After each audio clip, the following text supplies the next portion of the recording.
Assalamualaikum warahmatullahi wabarakatuh. Waalaikumsalam warahmatullahi wabarakatuh. Bismillahirrahmanirrahim. Alhamdulillahi rabbil alamin.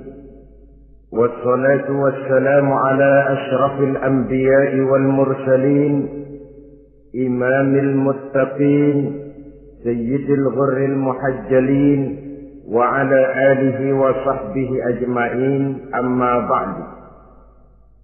Saudara-saudara kaum muslimin rahimakumullah, pada pertemuan terdahulu sudah kita bicarakan tentang memperbaiki akhlak, baik akhlak kepada Allah Subhanahu wa ta'ala, akhlak kepada sesama manusia, maupun akhlak kepada makhluk Allah lainnya di luar manusia. Kemudian secara umum Al-Imamul Ghazali rahimahullah membagi akhlak dalam dua bagian besar. Pertama, apa yang oleh beliau dinamakan al-akhlakul mahmudah, yaitu akhlak yang terpuji. Seseorang yang kepada Allah ia bertauhid, dalam pergaulannya dengan sesama manusia ia mempunyai sifat-sifat yang terpuji, seperti rendah hati, sabar, jujur, ikhlas, dan lain sebagainya. Kemudian dalam sikapnya kepada makhluk Allah di luar manusia, ia dapat mengembangkan nilai-nilai ihsan sesuai dengan tuntunan imannya. Ini seluruhnya dinamakan al-akhlakul mahmudah atau akhlak yang terpuji. Kemudian yang kedua oleh beliau dinamakan al-akhlakul mazmumah, yaitu akhlak yang tercela. Seseorang yang di dalam sikapnya kepada Allah mempunyai sifat-sifat kufur, baik dalam bentuk kemusyrikan, kemunafikan, atau hal-hal yang bisa menyebabkan ia menjadi murtad. Lalu dalam pergaulannya dengan sesama manusia, ia mempunyai sikap yang tidak terpuji, sombong, ria, ujub, dusta, khianat, suka menggunjing dan memfitnah, dan lain sebagainya. Sedangkan sikapnya kepada makhluk Allah di luar manusia, ia senantiasa menimbulkan kerusuhan. Itu seluruhnya dinamakan dengan al-akhlakul mazmumah atau akhlak yang tercela. Untuk memperoleh akhlak yang baik, yang dalam bahasa populernya dinamakan al-akhlakul karimah, para ulama sufi memberikan tuntunan. Pertama, melalui jalan yang disebut takhalli. Yang kedua, tahalli, dan hasilnya nanti akan membuahkan tajalli. Takhalli artinya mengosongkan diri dari segala macam sifat yang tercela. Sombongnya dibuang, riaknya dihilangkan, suka fitnahnya musnah, dustanya berhilang.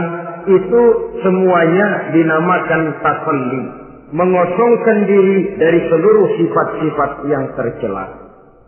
Apabila ini sudah berhasil dilaksanakan oleh seseorang, ia naik kepada tingkat yang selanjutnya dinamakan tahalli.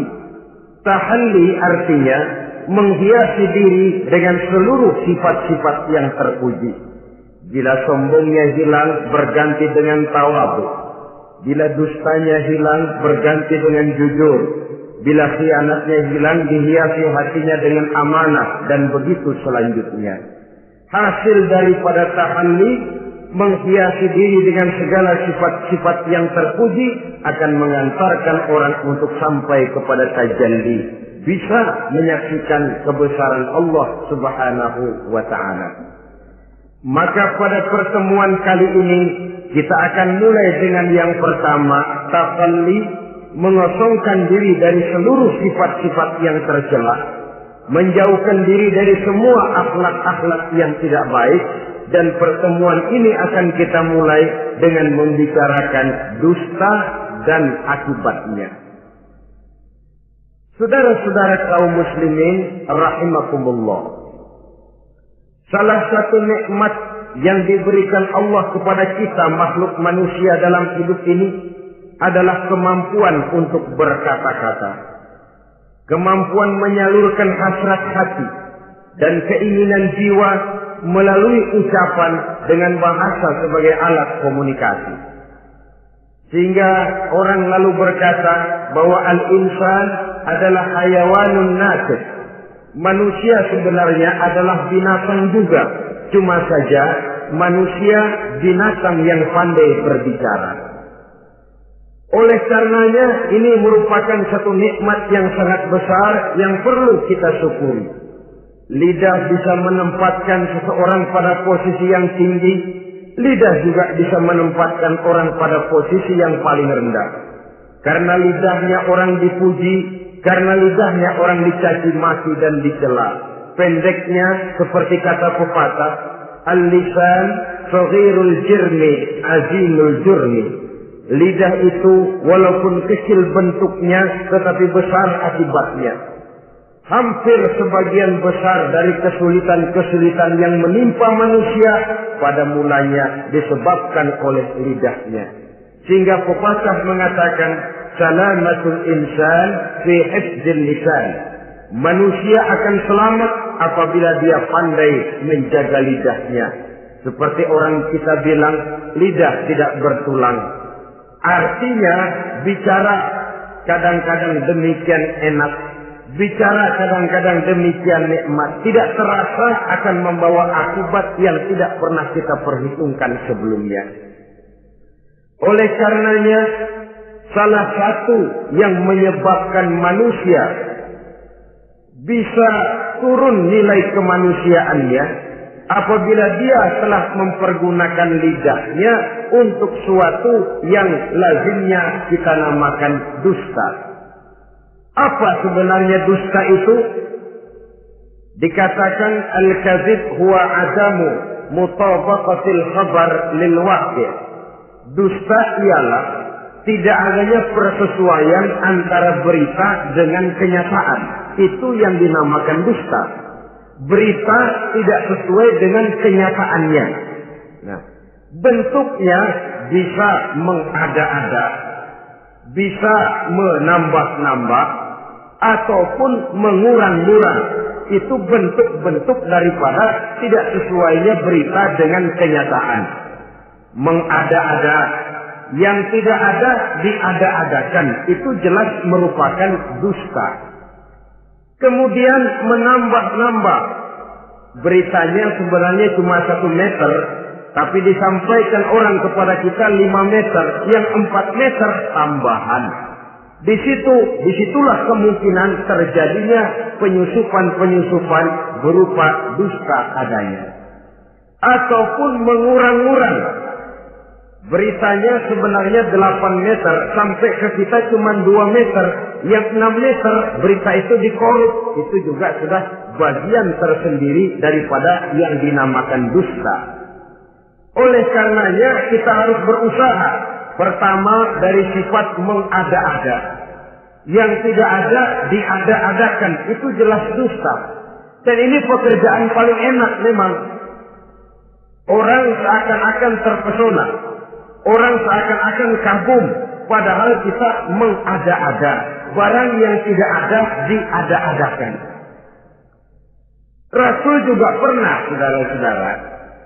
Tapi bernada seperti ini, namun jujur. Satu saat beliau sedang duduk, ada seorang perempuan mengendarai onta, sudah tua sekali ontaknya. Lalu Rasul bangun menegur orang tadi, "Bu, kenapa naik anak onta?" katanya. Perempuan ini bilang, "Ya Rasul, yang saya kendarai ini bukan anak onta, tapi biang onta." Begitu. "Iya, tapi dia punya ibu kan? Onta ini punya. Nah, kalau dia punya ibu kan artinya dia anak juga." "Ya memang. Nah, kalau begitu kan artinya ibu memang naik anak onta." "Lah ya iya kalau itu sih." Kelihatannya mengada-ada, tapi memang benar begitulah adanya. Gurau untuk menghidupkan suasana, tapi tidak terlalu berlebih-lebihan. Yang kedua jenis daripada dusta itu menambah-nambah. Ini juga paling enak. Orang sering bilang, kalau kita ngirim duit, jangan harap kurang, jangan harap tambah. Tapi kalau kita ngirim berita, jangan harap kurang.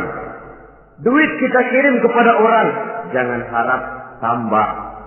Kurang, jangan harap kurang. Atau jangan harap tambah, kurang bisa. Tapi kalau berita kita kirim kepada seseorang, jangan harap kurang itu berita, nambah bisa. Atau kemudian mengurang-urang, ini juga termasuk jenis daripada dusta.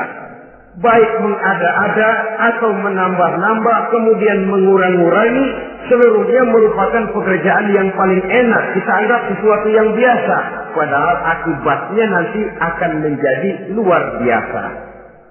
Saudara-saudara kaum muslimin rahimakumullah. Apa bahaya dusta dalam kehidupan manusia? Pertama, bagi dirinya sendiri. Orang yang berdusta sebenarnya sudah membahayakan dirinya sendiri. Apa bahayanya? Pertama, ia akan dikucilkan dari pergaulan.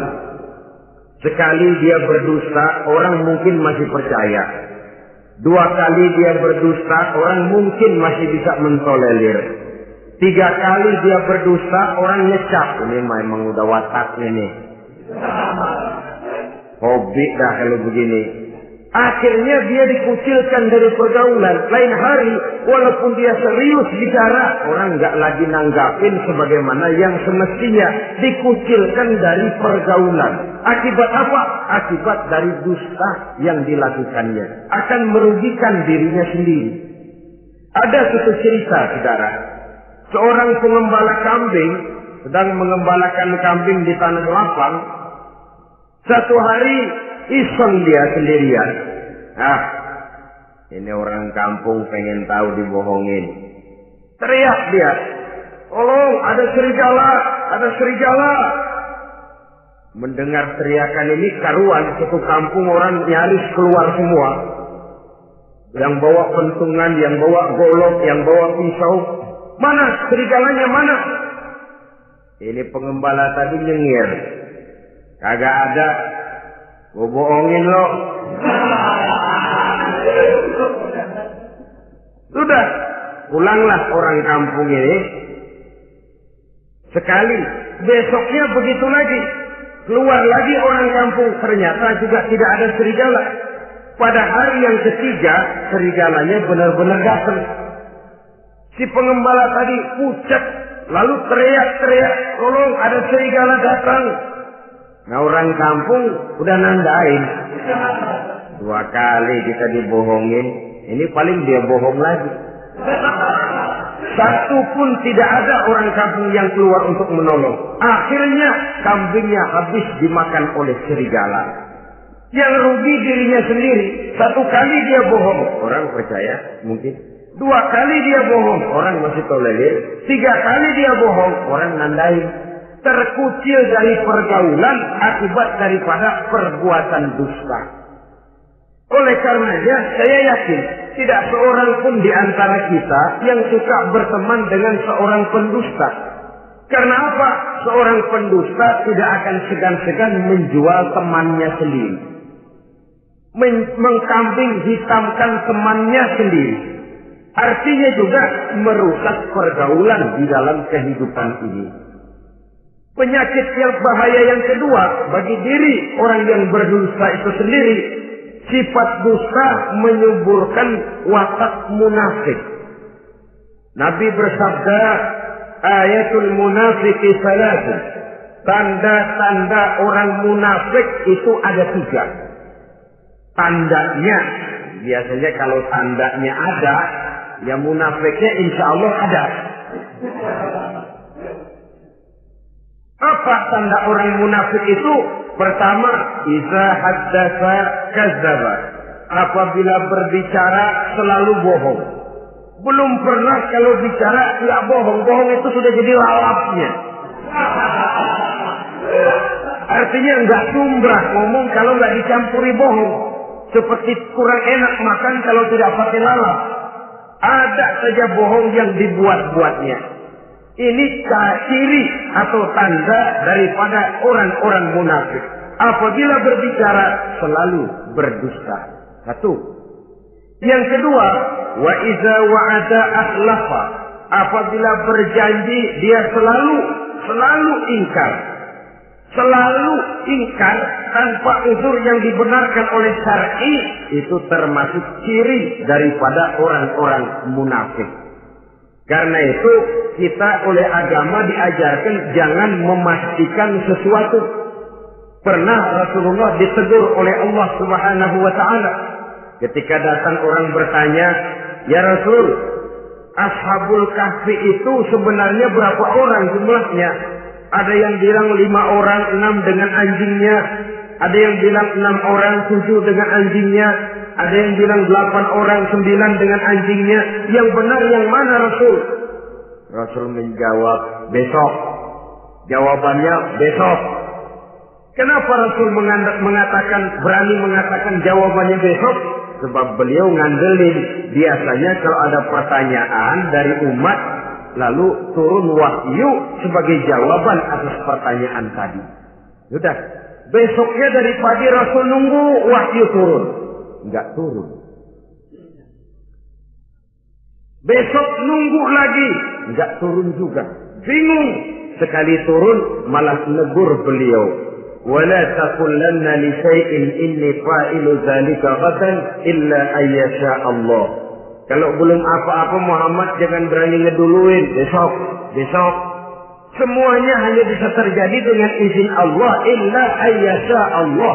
Oleh sebab itu harus diawali dengan insya Allah. Insya Allah besok saya pasti datang. Insya Allah ya, karena kita beriman kepada Allah, kepastian di tangan Allah. Pastinya karena kita memang berniat benar ingin datang. Kita kadang-kadang insya Allah ini jadi lalap sih. Asal dia bilang insya Allah udah tulen kagak mau dah. Besok ya, insya Allah enggak ya. Ini salah kaprahnya kita, saudara-saudara. Yang ketiga, ciri daripada orang munafik itu wa iza tumina khana. Apabila dipercaya dia selalu berkhianat. Tidak pandai menjaga amanah dalam kehidupan ini. Tidak boleh mendapat suatu kepercayaan lalu dikhianatinya kepercayaan itu. Maka jangan lupa bahwa kita diberikan lidah, kita diharuskan memelihara lidah. Dengan apa? Menjaganya daripada sifat-sifat dusta. Apabila berjanji, kita berusaha menepati. Apabila dipercaya, kita berusaha menjaga amanah. Kenapa? Mencari kepercayaan itu sulit, saudara. Tetapi memelihara kepercayaan itu jauh lebih sulit. Apalagi kalau yang bernama rahasia. Rahasia itu memang selama masih ada dalam hati. Kalau sudah kita bicarakan kepada orang lain, itu sudah bukan rahasia lagi sifatnya. Memang sih pada mulanya kita bisa ngomong. Nih gue ngomong begini nih sama lu doang nih. Lu jangan ngomong-ngomong sama yang lain ya. Nanti yang kita ajak ngomong lagi sama orang lain. Nih sama lu doang nih. Jangan ngomong-ngomong sama yang lain. Akhirnya kan terus sampai walaupun setiap kali ngomong mesti cuman malu doang nih ya. Tapi akhirnya tuh beritanya jadi merata menjalar. Kenapa? Rahasia adalah apa yang ada di dalam hati. Jikalau sudah kita bicarakan kepada orang, sudah bukan rahasia lagi namanya. Apalagi sifat manusia. Kalau dia lagi seneng sama kita, jangankan perbuatan kita yang baik, perbuatan kita yang salah pun masih dibenarkannya juga. Tapi kalau dia sudah jengkel sama kita, jangankan kita main judi, kita ngaji masih salah. Itu kalau orang sudah nggak senang itu ya begitu. Dia benci sama kita. Jangankan kita main judi, kita baca Quran masih salah. Tapi kalau dia senang sama kita, hampir matanya itu hilang dari penilaian-penilaian yang objektif. Oleh karenanya sifat dusta menyuburkan sifat kemunafikan di dalam diri seseorang. Yang diantara tandanya tadi, iza haddasa kadzaba. Apabila berbicara, ia selalu berdusta. Kemudian bahaya yang ketiga, orang yang selalu berdusta jauh dari ketenangan. Sebab apa? Pada saat kita mendustai seseorang, orang itu mungkin percaya. Tapi makin dia percaya, makin tersiksa batin kita. Kenapa? Hati kita sendiri ngomong, lu percaya kok gue bohongin? Kita sendiri tahu bahwa kita bohong. Itu yang menyiksa batin. Jauh dari ketenangan. Apalagi akan timbul satu sifat was-was.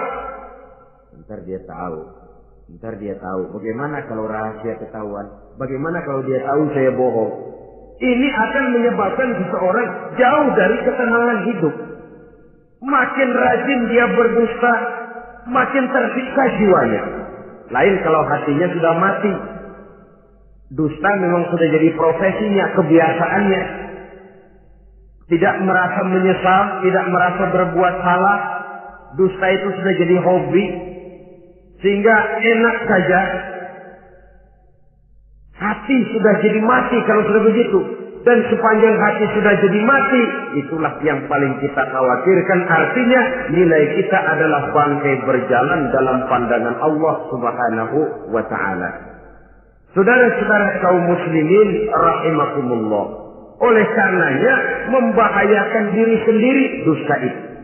Yang kedua, berbahaya bagi masyarakat banyak.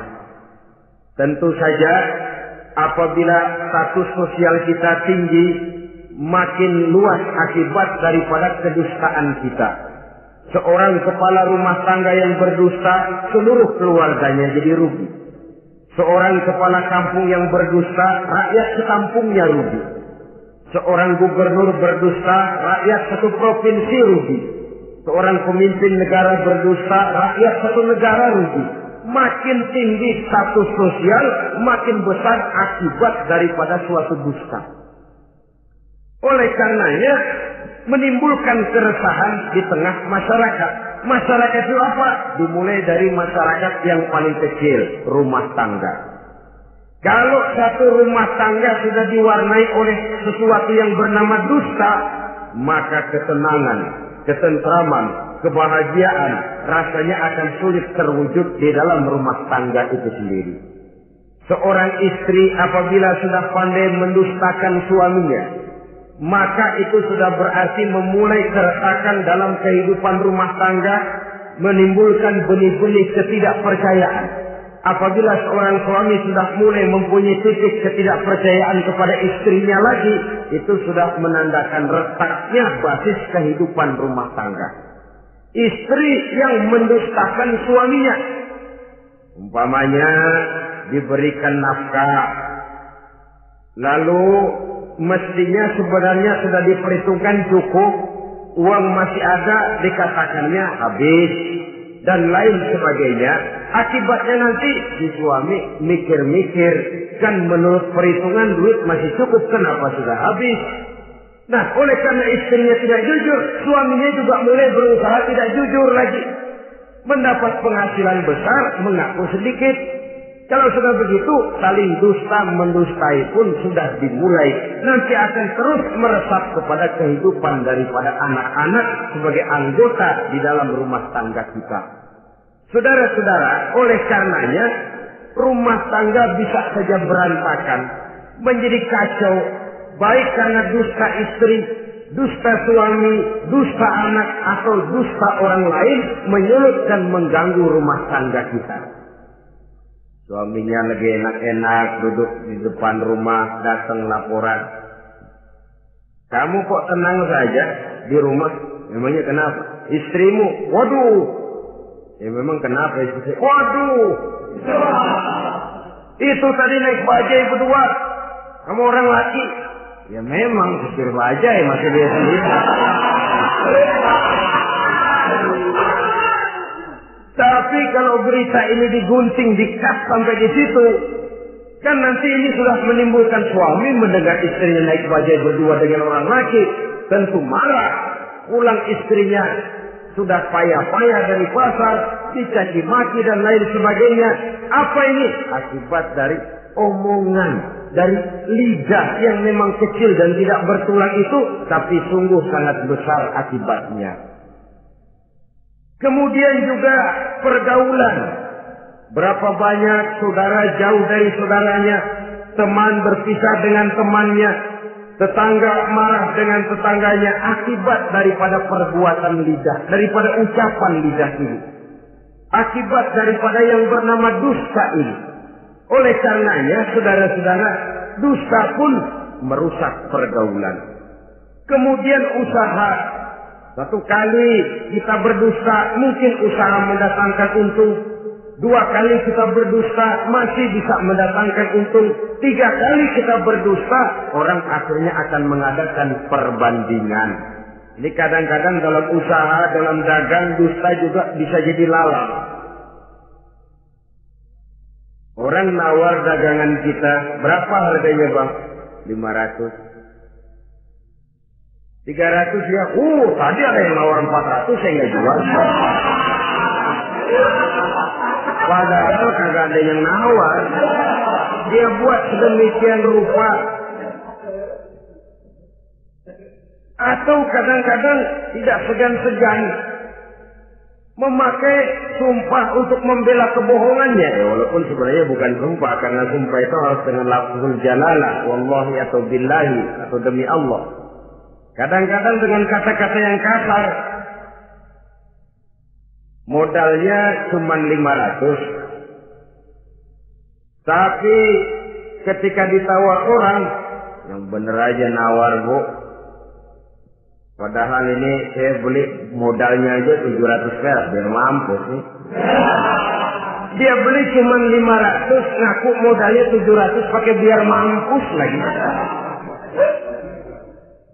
Saudara hadirin yang saya hormati, sepintas mungkin orang percaya, mungkin orang yang tergerak untuk membeli, tapi kemudian keuntungan yang didapat dengan jalan berdusta itu, bisakah membawa berkah dalam kehidupan kita? Rasanya tidak. Dan kalau sudah tidak membawa berkah, maka itu, keuntungan itu tidak lagi akan mendatangkan ketenangan di dalam kehidupan. Oleh karenanya, menjaga lidah ini memang berat. Sehingga dalam satu hadis lain, Nabi bersabda, Al-jannatu mustaqatun ila arba'ati nafar. Sorga rindu, sorga kangen kepada 4 macam manusia. Ini model. Biasanya manusia yang kepengen benar masuk sorga, ini malah sorganya yang rindu, kangen benar kepengen dimasuki oleh 4 macam manusia. Siapa mereka? Pertama, taliyil Quran. Orang yang gemar, hobi membaca Al-Quranul Karim. Orang yang gemar membaca Al-Quran dirindukan oleh surga. Apa membaca sekedar membaca? Ya, membaca Quran dan beribadah dari sebab membaca itu mengerti atau tidak mengerti artinya. Tapi jangan lupa, membaca adalah alat agar kita mengerti. Mengerti adalah sarana agar kita bisa mengamalkan dengan baik. Itu maksudnya. Baca Al-Quran agar kamu mengerti isinya. Kalau sudah kamu mengerti isinya, kamu bisa mengamalkannya dengan baik. Jadi sungguh pun yang dimaksud di sini adalah orang yang gemar membaca Al-Quran, tapi prosesnya setelah membaca, orang mengerti.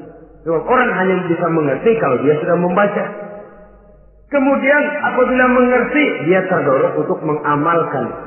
Taliyil Quran bukan hanya orang yang sekedar gemar membaca Al-Quran, tapi juga yang membawa gaya hidup yang Qurani. Saudara-saudara kaum muslimin rahimakumullah. Taliyil Quran, orang yang gemar membaca Al-Quran dirindukan oleh surga. Yang kedua, wa mut'imil ji'an, orang yang memberi makan orang yang kelaparan. Nabi memberikan anjuran sangat. Siapa yang ingin dekat dengan aku di hari akhirat nanti, bersahabatlah ia dengan yatim, dengan piatu, dengan janda-janda tua yang miskin, perlu uluran tangan, mereka yang hidup di bawah garis kemiskinan. Bila diberikan kelebihan rezeki oleh Allah, bersahabatlah dengan orang yang tidak mampu. Mut'imil ji'an, orang yang memberi makan orang kelaparan dirindukan oleh surga. Saudara-saudara kaum muslimin rahimakumullah, demikian besar perhatian Islam terhadap kepekaan sosial, terhadap kesetiakawanan sosial ini, sampai dalam ayat Al-Quran dijelaskan oleh Allah Subhanahu wa taala, "Ara'aita allazi yukadzibu bid-din, fadzalika allazi yad'u al-yatim wa la yahuddu 'ala ta'amil miskin." Tahukah kamu, kata Allah, siapa orang-orang yang mendustakan agama, beragama tapi dianggap mendustakan agama? Kalau sudah dianggap mendustakan agama, artinya imannya dusta, dia sholatnya dusta, dia puasanya dusta. Siapa mereka itu? Fadzalika allazi yad'ul yatim. Mereka orang-orang yang meninggalkan, menyia-nyiakan anak-anak yatim, wala yahuddu ala ta'amil miskin, dan tidak memerintahkan untuk memberi makan kepada orang-orang miskin. Kepada yatim, kejam, sadis, tidak punya kemanusiaan sama sekali.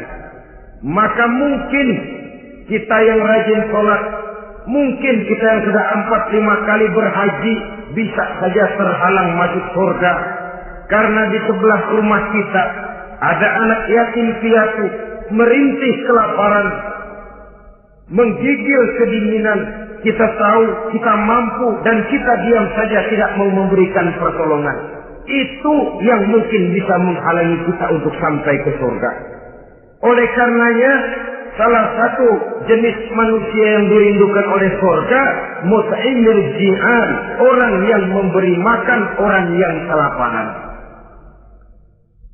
Yang ketiga, orang yang dirindukan oleh surga, was-sha'imina fi Ramadan, orang yang melaksanakan ibadah puasa di bulan suci Ramadan.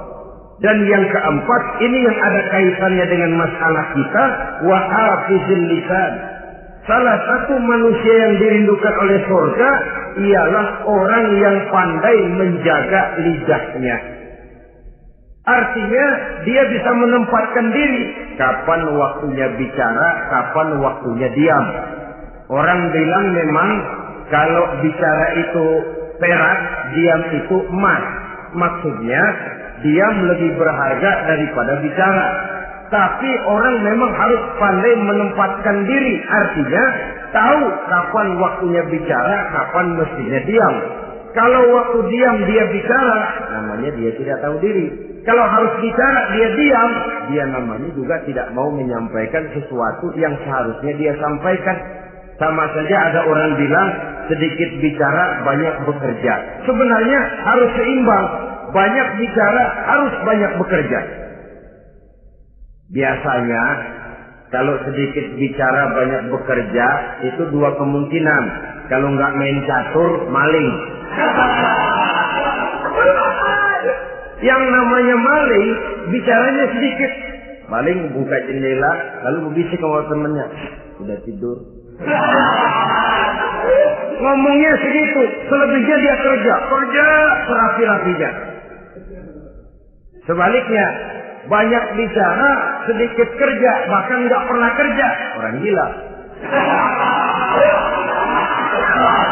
Coba saja lihat orang gila, ngomong melulu. Kerjaannya nggak ada. Jadi oleh karena itu memang harus seimbang. Pendeknya kita harus tahu kapan mesti bicara, kapan mesti diam. Kalau menghadapi kebatilan kita diam, kata Nabi, as-sakitu 'alal batil syaitanun asra. Orang yang diam menghadapi kebatilan, setan gaduh. Masya Allah, saudara-saudara. Ada munkarat, ada maksiat, ada kebatilan, ada kezaliman. Dia diam, tidak mau menyampaikan yang benar. Itu setan gaduh.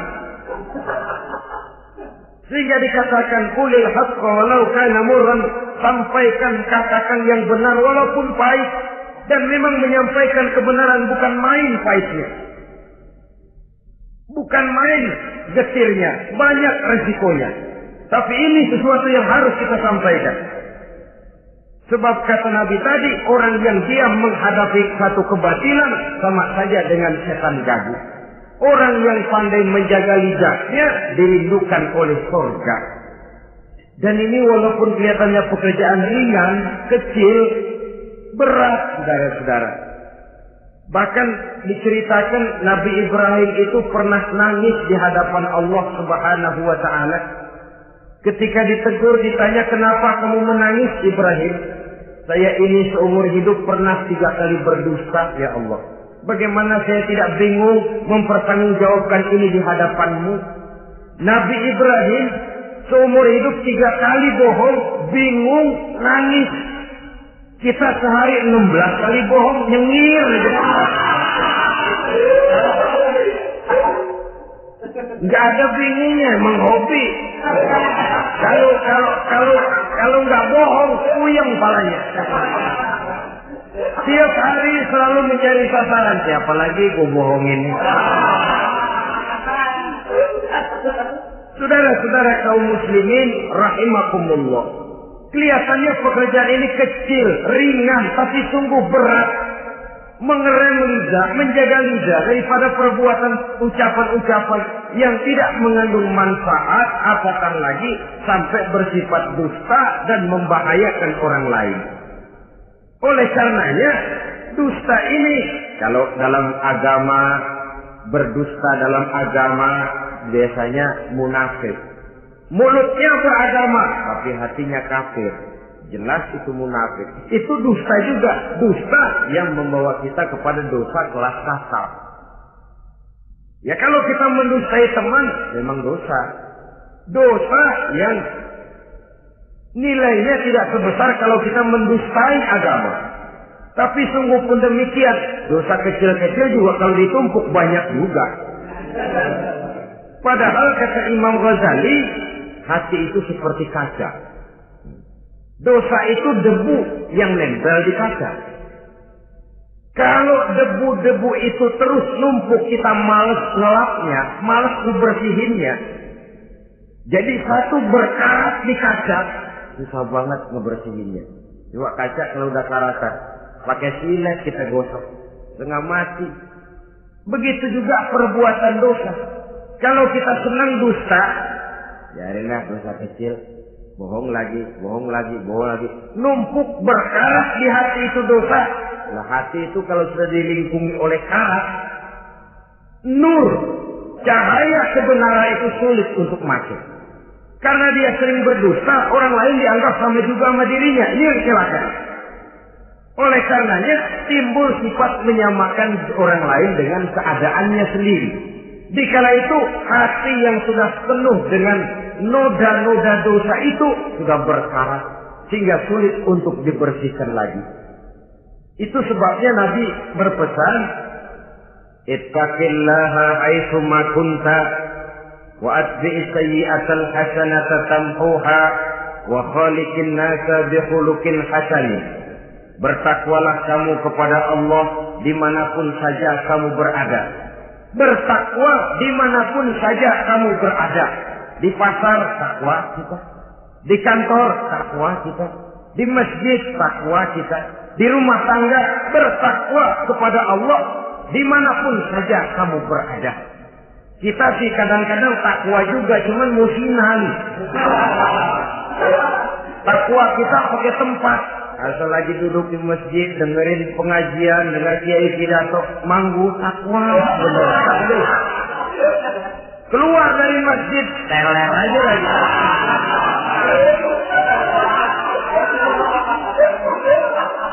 Takwa juga kita cuma pakai tempat. Nabi pesan dimanapun kamu berada, ittaqillah haitsu ma kunta. Bertakwalah kepada Allah dimanapun saja kamu berada. Wa atbi'is sayyi'atal hasanah tamhuha. Ikuti perbuatan salahmu dengan kebaikan, niscaya kebaikanmu akan menghapus kesalahan yang kamu kerjakan. Kalau sadar kita, ya Allah tadi berdusta, astagfirullah, perbanyak istighfar. Ikuti. Jadi begitu tuh kaca kena debu, lap. Kena debu lagi, dilap lagi. Kena debu, dilap lagi. Insya Allah tidak sampai berkarat. Jangan lalu nunggu. Ntar aja dah taubat, udah tua-tuaan dikit. Kayaknya umur dia yang ngatur. Saudara-saudara, oleh karenanya ikuti perbuatan salah dengan kebaikan. Terselip kita berbuat salah, iringi dengan sedekah. Terselip kita melakukan dosa, iringi dengan istighfar. Melihat sesuatu yang haram, astagfirullahaladzim. Lalu dipalingkan, jangan mulut astagfirullah, mata melotot.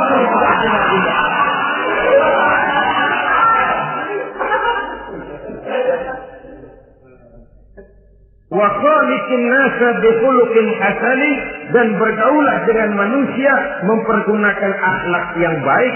Ini pesan daripada Rasulullah sallallahu alaihi wasallam. Jadi oleh karenanya dusta dengan seluruh akibatnya ini bisa menimbulkan bahaya bagi diri sendiri, bagi rumah tangga, dalam pergaulan, dalam usaha, dalam masyarakat, bahkan pada akhirnya bagi kehidupan satu bangsa dan satu negara.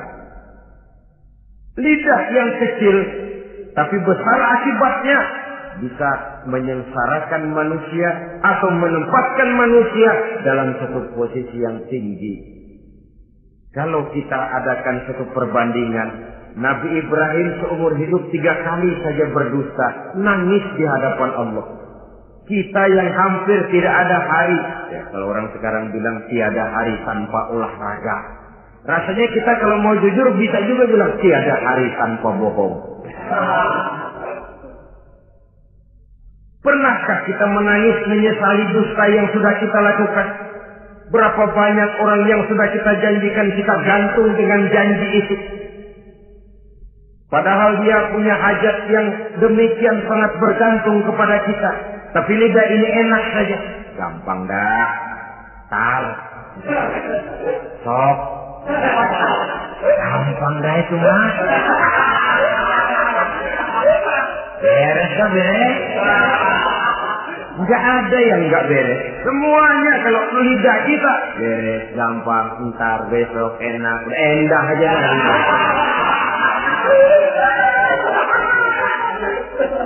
Habis orang kita gantung dengan harapan, padahal kita tidak bermaksud memberikan harapan itu.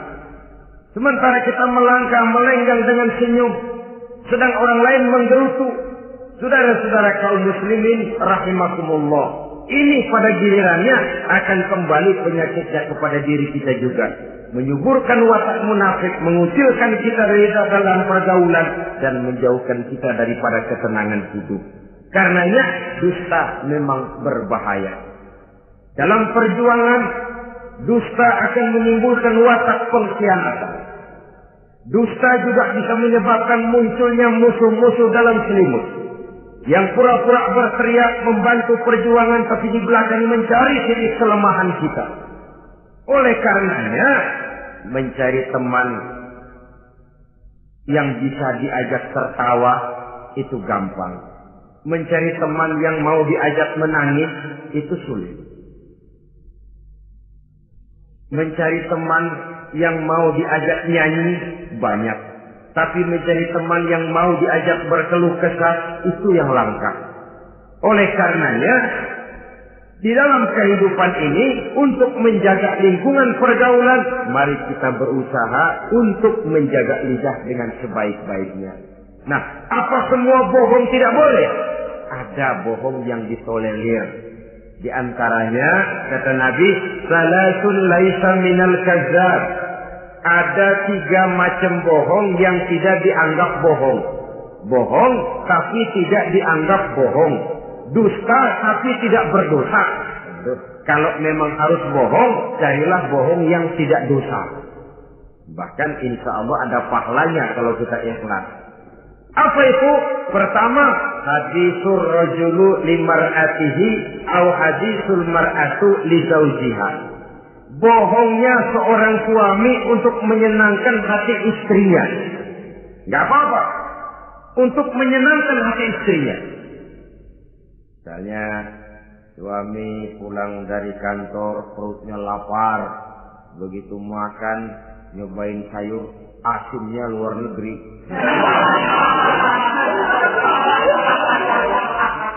Baru dicobain sedikit, suaminya udah celam-celam, melotot matanya.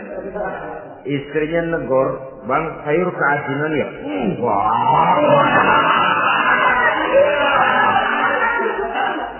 Soal keasinan bagus. Cuma tadi di kantor saya sudah diajak makan oleh teman, jadi masih kenyang. Simpan saja lah, nanti sore kita baru makan. Lapar, kesel, jongkok, tapi karena mau menyenangkan istri.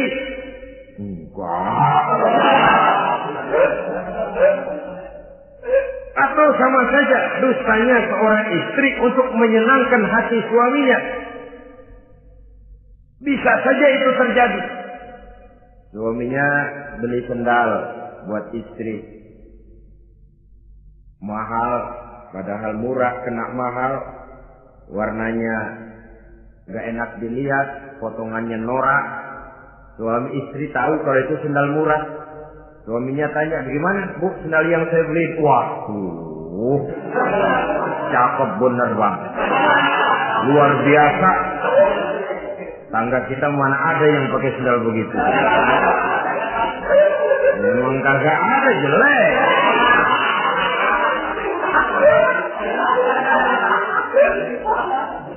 Tapi kalau waktu itu istrinya jujur, malah akan bisa menimbulkan keretakan. Bohong seperti ini termasuk bohong yang bisa ditolerir untuk menyenangkan hati istrinya atau untuk menyenangkan hati suaminya. Tapi lalu jangan dieksploitir. Jangan dieksploitir dalam arti untuk menutupi kedustaan, untuk menutupi perbuatan salahnya lalu berdusta. Menutupi perbuatan salahnya, itu yang tidak boleh. Sebab bagaimanapun ditutupi, perbuatan salah toh akhirnya akan naik juga ke permukaan.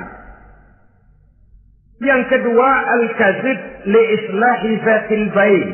Dusta untuk mendamaikan dua orang yang sedang berselisih. Itu boleh. Malah Raja Iblis, kalau ada dua orang yang sedang berselisih, marahan kita jadi tukang sulut, tukang ngipasin. Datang ke sana ngipasin, datang kemari ngipasin. Tidak mendamaikan. A marah sama B.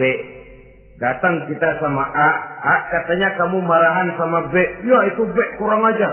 Enggak begitu. Saya kemarin ketemu di si B, dia bilang kangen sama sampean, pengen ngobrol sama-sama. Padahal B enggak pernah ngomong apa-apa. Dia bohong, dia olah sedemikian rupa supaya orang yang berselisih jadi damai. Itu bohong yang berpahala malah. Yang ketiga, bohong untuk menyelamatkan jiwa seseorang. Itu boleh. Ada orang mau membunuh, PKI nyari ustad. Nah, kamu tahu rumahnya Ustad Ano? Kamu tahu? Tahu pak? Di mana? Bapak mau apa? Mau saya bunuh dia, kurang ajar. Oh, orangnya nggak ada pak. Mana? Nggak tahu, keluar negeri, keluarnya lagi kali dah. Jauh. Padahal orangnya ada di dalam, tapi dia berdusta untuk menyelamatkan jiwa orang yang sedang terancam. Itu malah boleh, bukan saja boleh, berpahala, malah berdosa kalau waktu itu dia jujur. Mau cari ustaz buat apa nih pak? Mau saya bunuh? Ada pak di dalam. Ada.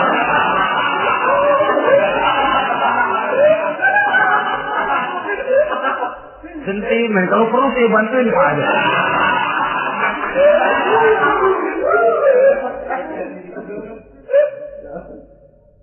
Hanya jenis bohong-bohong seperti ini yang bisa ditolerir. Itu akibat di dunia, saudara. Kita sudah bisa terkucil dari pergaulan, retak rumah tangga, usaha mengalami kebuntuan, masyarakat mengalami keresahan akibat dusta. Di akhirat nanti, na'udzubillah, summa na'udzubillah.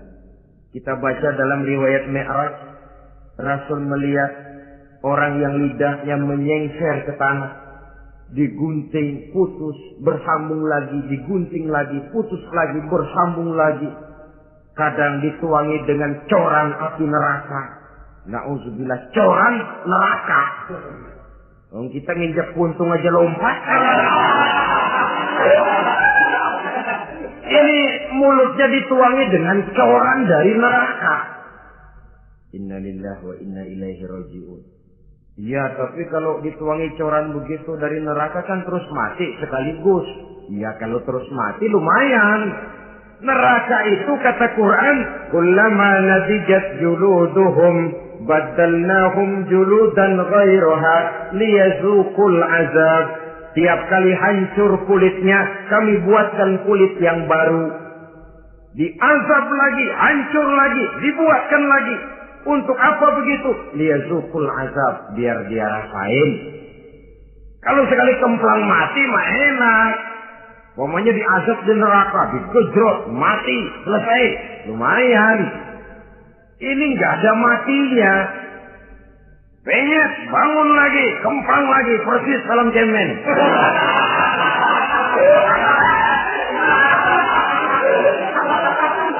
Cuma kalau film cemen mah film, dan itu jelas dusta, di neraka orang tidak kenal mati. Hancur jasadnya, dibuatkan lagi, diazab lagi, dan begitu selanjutnya. Jangan lalu berhitung. Kalau dosanya kebanyakan kan malaikat Malik gemes ntar dilemparin ke neraka, kelebihan liwat. Jadi nggak mampir di neraka. Ya nggak mungkin, saudara-saudara. Tiap kali hancur kulitnya diganti dengan kulit yang baru. Untuk apa itu? Liyazuqul azab. Biar dia rasakan benar azab itu. Allahu Akbar. Sudah di dunia dia mendapat akibat yang sedemikian rupa dan punya akibat buat yang lain. Di akhirat nanti dia akan menanggung azab. Apalagi kalau dustanya sampai membuka aib saudaranya sendiri. Dusta untuk menelanjangi orang lain.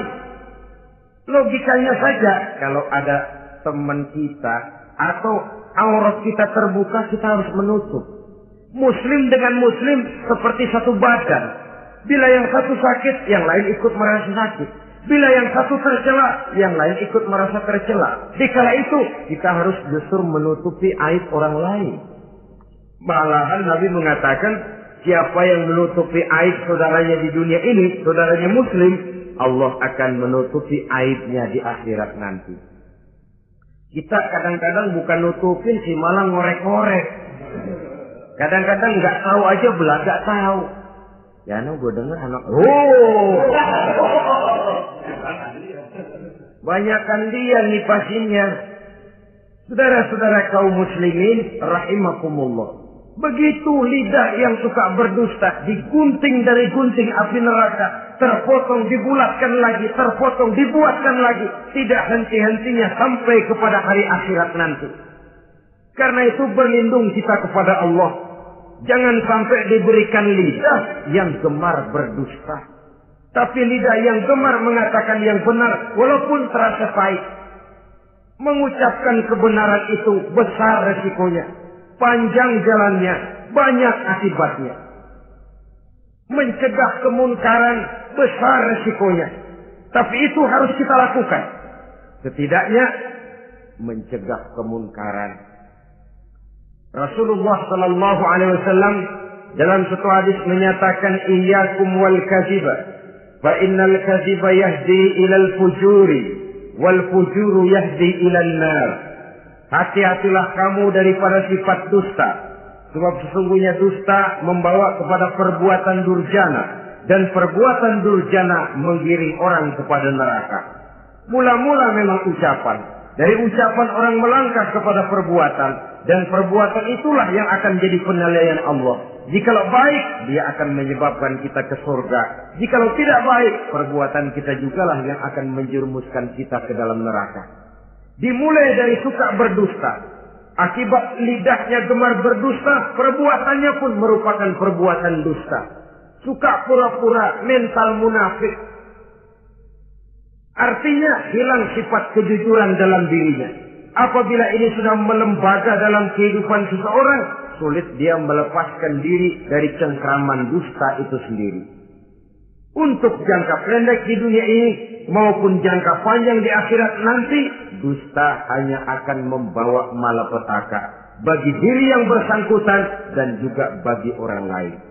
Benar kalau tadi pepatah mengatakan salamatul insan fi hifdzil lisan.